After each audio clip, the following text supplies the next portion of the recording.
Magandang araw sa inyong lahat. Ako si Dr. Althea Ramos at ngayon ay susuriin natin ang paksang 5 na kagawiang gawain sa umaga para pagalingin ang acid reflux at gastritis. Bilang isang doktor na may 35 taong karanasan dito sa Pilipinas, ibabahagi ko ang mga praktikal na solusyon na angkop sa ating pamumuhay. Mga minamahal kong kababayan, mga nanay at tatay, kung bawat umaga, pagkagising ninyo ay nakakaramdam kayo ng hapdi sa lalamunan, panay ang dighay, mapait ang panlasa, o pakiramdam nyo ay may asidong unti-unting umaakyat mula sa tiyan. Huwag kayong mag-alala, hindi kayo nag-iisa. Sa maraming taon kong paggabay sa mga pasyenteng nasa middle age at mga senior citizen na may sakit sa tiyan dito sa ating bansa, napansin ko ang isang malinaw na pagkakapareho. Ang mga sintomas ng acid reflux ay laging pinakamalala sa sandaling imulat ang mga mata. Hindi pa kumakain, hindi pa umiinom, kakaupo pa lang. Pero mabigat na ang dibdib, masakit ang itaas na bahagi ng tiyan, at ang lalamunan ay parang nasusunog. Ayon sa estadistika ng Philippine Society of Gastroenterology, mahigit 60% ng mga taong nasa edad 60 pataas ang nakakaranas ng acid reflux o GERD kahit isang beses sa isang linggo.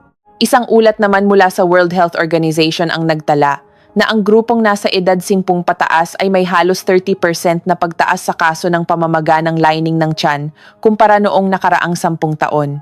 Ang nakakagulat, karamihan sa mga sanhi ay hindi nagmumula sa sobrang anghang na Bicol Express o sobrang late na hapunan gaya ng iniisip ng marami, kundi nagmumula sa mismong mga nakagawian natin sa umaga na akala natin ay walang masama. Isang pag-aaral mula sa Harvard University ang nagpakita na ang antas ng asido sa tiyan pagkagising ay karaniwang mas mataas ng 20 hanggang 30% kaysa sa normal. Kung tayo ay nagkakamali sa ilang simpleng hakbang sa umaga, ang asidong ito ay hindi na neutralize at madaling aakyat sa esophagus. Iyan ang dahilan kung bakit nakakaramdam kayo ng heartburn o hapdi ng dibdib, pagkahilo, pait sa lalamunan, at hirap sa paglunok sa pagsisimula pa lang ng araw. Habang tumatagal, ang kondisyon ay umaabot ng buong umaga, na nagdudulot ng pananakip ng dibdib at nakakaapekto sa paghinga. Dapat ninyong malaman ang isang bagay na talagang ikinababahala ko. Halos 40% ng mga kaso ng mild esophagitis, pamamaga ng lalamunan sa mga matatanda, ay nagmumula sa pagbaliwala sa mga simpleng gawi sa umaga, mga maliliit na bagay na kadalasang okay lang sa atin. Kaya naman, ang mga eksperto sa digestive health sa buong mundo ay nagbibigay diin na kung gusto ninyong bawasan ang asido, maibsan ang hapdi, at hayaang gumaling ang tiyan, ang umaga ang golden time. Huwag ninyong palampasin ang bahaging ito, dahil kung makaligtaan nyo kahit isang gawi lang, ang proseso ng paggaling ng lining ng tiyan ay babagal ng husto. Sayang naman dahil sa pagpapanatili lang ng 5 tamang gawi sa umaga na ibabahagi ko, maraming pasyente ko ang nabawasan ng higit sa kalahati ang sintomas ng heartburn sa loob lang ng 2 linggo. Ang mga pamamaraang ito ay napatunayan na ng mga eksperto sa mga institusyon tulad ng St. Luke's Medical Center at mga pag-aaral sa ibang bansa. Ngayon din, dadako tayo sa unang gawi. Isang napakasimpleng hakbang ngunit may kapangyarihang mag-neutralize ng asido, magpakalma ng lining, at ihanda ang tiyan para sa isang magaan na bagong araw. Subukan ninyong gawin ito kahit isang umaga lang, at makikita nyo ang malaking kaibahan. Ipapaliwanag ko ng mabuti sa susunod na bahagi kung bakit ang isang basong maligamgam na tubig sa tamang oras ang susi sa pagbabawas ng reflux. Bahagi 1. Uminom ng maligamgam na tubig sa tamang paraan sa unang 5 minuto pagkagising para ma-neutralize ang naipon na asido. Mga minamahal, kapag iminulat nyo ang inyong mga mata matapos ang mahabang gabi, ang inyong tiyan ay tahimik na nagtatrabaho pa rin. Habang natutulog kayo, ang tiyan ay naglalabas ng asido para mapanatili ang kapaligiran ng panunaw at protektahan ang good bacteria. Gayunpaman, dahil nakahiga ang katawan, ang bahaging tinatawag na kardia ang naghihiwalay sa tiyan at esophagus ay mas madaling maabot ng asido kaysa sa normal. Iyan ang dahilan kung bakit pagkaupo nyo, ang pakiramdam ng init, pait sa lalamunan, o asim ay mas ramdam kumpara sa ibang oras ng araw. Sa medisina, tinatawag itong residual acid o naipong asido pagkatapos matulog. Kung hindi ito ma-neutralize agad, madali itong aakyat sa esophagus kapag nagbago kayo ng posisyon. Dito pumapasok ang bisa ng isang basong maligamgam na tubig. Ayon sa mga pag-aaral, ang tubig na nasa temperaturang 37 hanggang 42 degrees ay kayang magpakalma ng lining ng tiyan sa loob lang ng ilang minuto. Kapag bumaba ang maligamgam na tubig, ang matatag na temperatura nito ay tumutulong sa katawan na lumipat mula sa paninigas matapos matulog patungo sa pagiging relax. Ang maliliit na ugat sa lining ng tiyan ay lumuluwag, na nagpapabilis sa paggaling ng mga sugat at nagbabawas ng iritasyon. Ang pinakamahalaga, ang maligamgam na tubig ay tumutulong na palabnawin ang asido, tinutulak ang naipong asido palayo sa kardiya, kaya nababawasan ang pakiramdam ng reflux. Isang pag-aaral ang nagpakita na ang pag-inom ng kaunting maligamgam na tubig, mang 100 hanggang 150 ml, sa unang 5 minuto pagkagising, ay nakakabawas ng higit sa 30% ng panganib ng heartburn sa umaga. Ito ay tugma rin sa klinikal na obserbasyon ng maraming doktor dito sa Pilipinas. Kapag ang tiyan ay nabigyan ng tubig sa tamang oras, ang banayad na paggalaw ng bituka ay nagsisimula, na ibinabalik ang asido sa tamang lugar at pinapatatag ang pH level. Ngunit, may isang pagkakamali na madalas gawin ng marami sa atin, ang pag-inom ng malamig na tubig o sobrang init na tubig. Ang malamig na tubig ay nagpapasikip sa tiyan, na nagpapataas ng presyon. Sa kabaligtaran, ang sobrang init na tubig ay nakakairita sa lining na manipis at mahina pa matapos ang magdamag. Pareho itong nagpapalala sa reflux. Kaya, ang pagpili ng tubig na tamang timpla ng init, lukewarm, ang susi. Ang paraan ng pag-inom ay mahalaga rin. Huwag ninyong lagukin ng isang bagsakan. Uminom ng maliliit na lagok para makapag-adjust ang katawan. Nakakatulong ito na kumalat ang tubig sa buong lining ng tiyan, na mas epektibo sa pagpapalma ng asido. Sa oras ding ito, bawal na bawal muna ang calamansi water, kape kahit barako, apple cider vinegar, o anumang matapang na inumin. Ang tiyan ay wala pang laman, at ang lining ay mahina pa. Ang anumang mataas sa acid ay magpapasigla sa produksyon ng asido, na magpapabilis ng reflux. Ang maligamgam na tubig ay simula pa lang. Kapag kumalma na ang tiyan, kailangan natin ng isa pang mahalagang elemento para mapanatiling matatag ang valve o pinto ng esophagus. Ang tawag dito sa medisina ay anti-reflux barrier, pero pagkatapos ng mahabang gabi, ito ay may tendensiyang lumuwag kaya umaapaw ang asido. Paano ito mapapatibay agad? Ipapaliwanag ko sa susunod na bahagi. Sa pagbabago lang ng paghinga at posisyon ng pagbangon sa unang 30 segundo, malaki ang maibabawas sa reflux. Bahagi ito. Huminga ng malalim at bumangon sa tamang posisyon para bawasan ang presyon sa esophagus. Matapos mapakalma ang tiyan ng maligamgam na tubig, ang susunod na hakbang ay gisingin ang parasympathetic nervous system. Ito ang sistema na tumutulong sa katawan na mag-relax, magpabagal ng tibok ng puso, at magpatatag ng panunaw. Napakahalaga nito para sa mga may gastritis o reflux. Sa tagal ko sa medisina, napansin ko na halos lahat ng kaso ng morning reflux ay may parehong katangian, mababaw na paghinga at maling paraan ng pagbangon. Pagkagising, ang katawan ay nasa state ng bahagyang paninigas. Kung kayo ay biglang babalikwas ng bangon, ang muscle sa ibabang bahagi ng esophagus, LES, ay madaling mabibigla at bubuka. Ito ang valve na pumipigil sa asido. Kapag bumuka ito, aakyat ang asido. Sa medisina, ang sympathetic nervous system, ang stress response, ay mas aktibo sa umaga. Kaya maraming nagigising na mabilis ang tibok ng puso at masikip ang tiyan. Ang mga ito ay nagpaparami ng asido at nagpapahina sa pagsasara ng valve ng esophagus. Ayon sa pag-aaral ng Stanford University, ang paggawa ng 4 na cycle ng malalim na paghinga pagkagising ay nagpapataas ng aktibidad ng parasympathetic system. Binabawasan nito ang paggawa ng asido at pinapatibay ang pagsasara ng valve ng esophagus. Napakasimple lang gawin ito. Pagmulat ng mata, huwag agad bumangon. Tumagilid muna pa kanan at gamitin ang kamay para itulak ang sarili paupo. Ang posisyong ito ay tumutulong na maging matatag ang tiyan at diaphragm. Pagkaupo ng tuwid ang likod, gawin ang deep breathing. 1. Huminga papasok sa ilong sa loob ng 4 na segundo, palubuhin ng bahagya ang tiyan. 2. Huminga palabas ng dahan-dahan sa bibig sa loob ng 6 na segundo.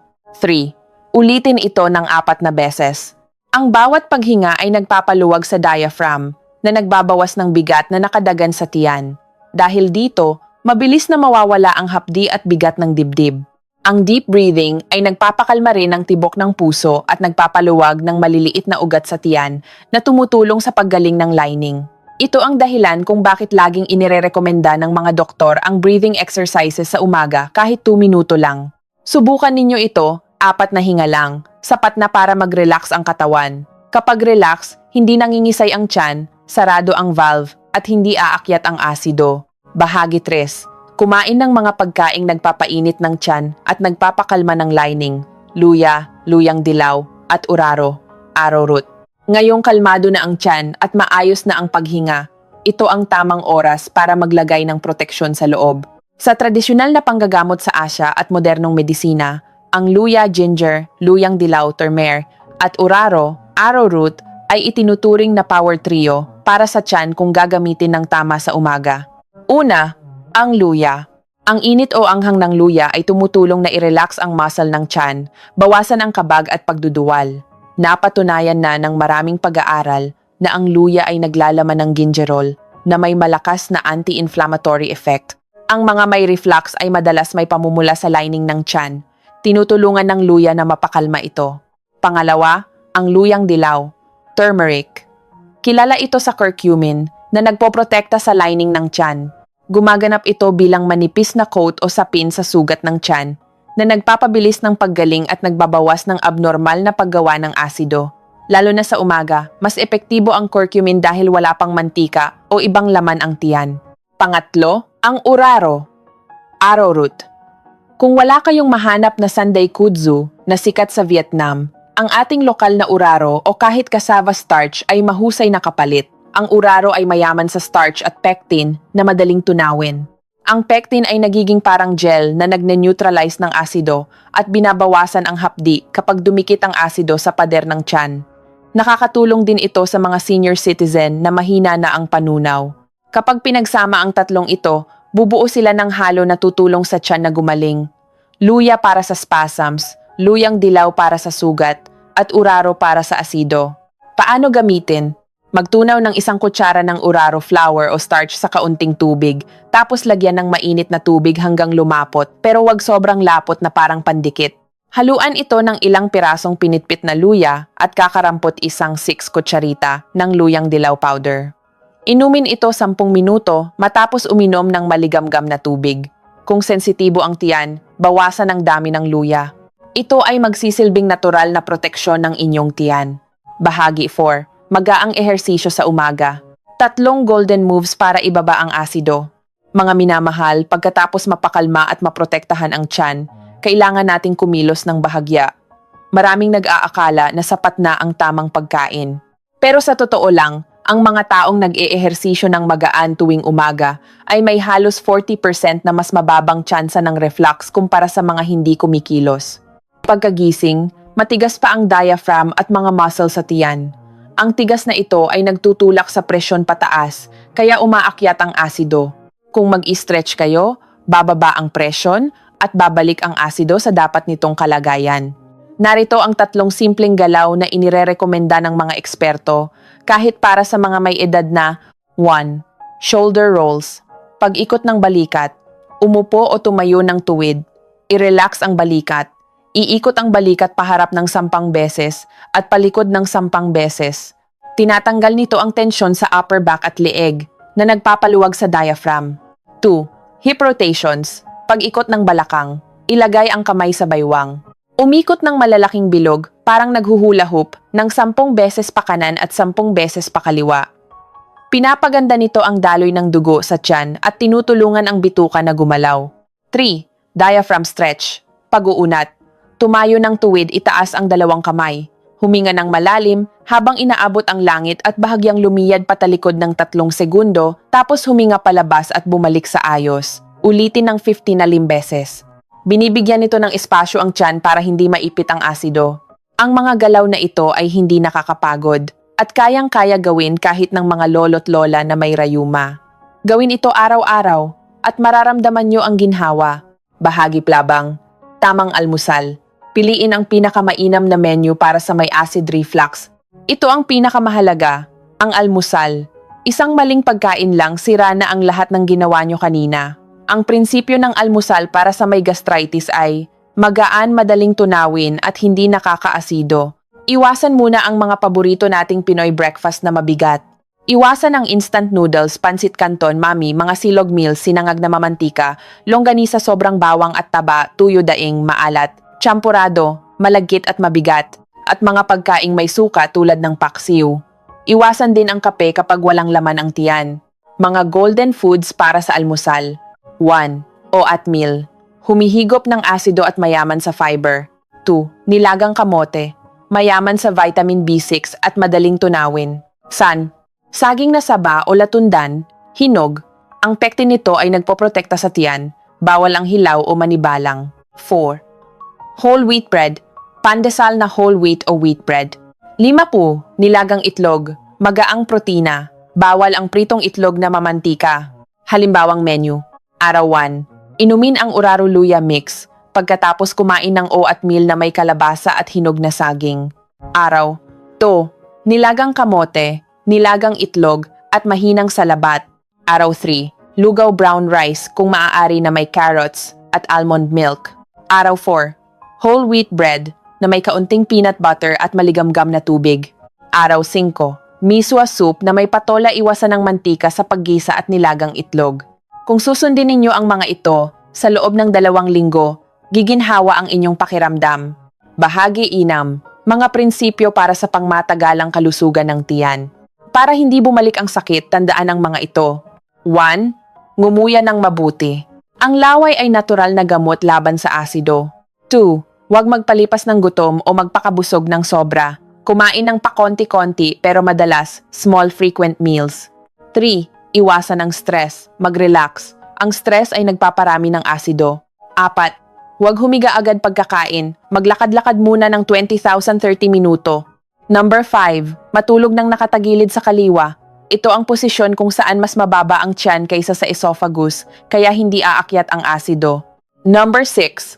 Panatilihin ang tamang timbang. Bahagi 7. Mga pagkaing gamot sa tiyan. Idagdag ito sa inyong dieta. Repolyo, cabbage, may vitamin U na nagpapagaling ng ulcer. Pwede itong i-juice o ilaga, nilagang baka, baboy na maraming repolyo. Aloe vera. Ang gel nito ay nagpapalamig ng sikmura, saging, hinog, honey. Anti-inflammatory at nagpapakalma ng lalamunan.